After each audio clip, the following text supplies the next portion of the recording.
All right, happening right now, pro-Palestinian demonstrators are gathering in Washington, D.C. And moments ago, they actually had a brief encounter with parked police just outside the White House.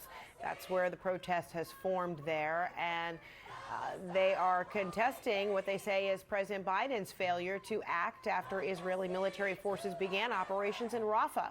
CNN's Brian Todd is on the ground outside the White House there in Lafayette Square, where it looks like the numbers of people have grown.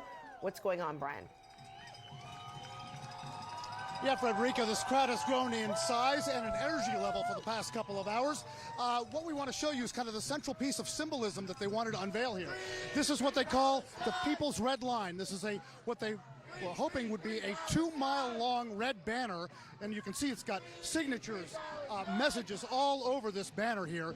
This is right outside the fence of the north lawn of the White House. The fence was erected just over there. An extra security fence is about 9 feet tall outside of the regular security fence, because the last time they had a protest here, the protesters threw balloons full of red paint. They threw signs and other objects onto the White House north lawn.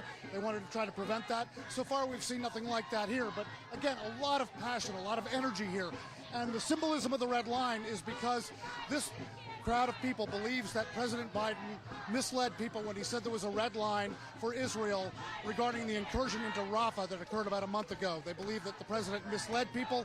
They're here to express their frustration with that and to call for an end to U.S. aid to Israel and for this movement basically to grow and to put more pressure on the White House. Here's another piece of symbolism. Take a look at this huge Palestinian flag. This is at least a couple of 100 feet long. This was carried over here by hundreds of pro-Palestinian protesters through the park, and now is just kind of being unfurled here.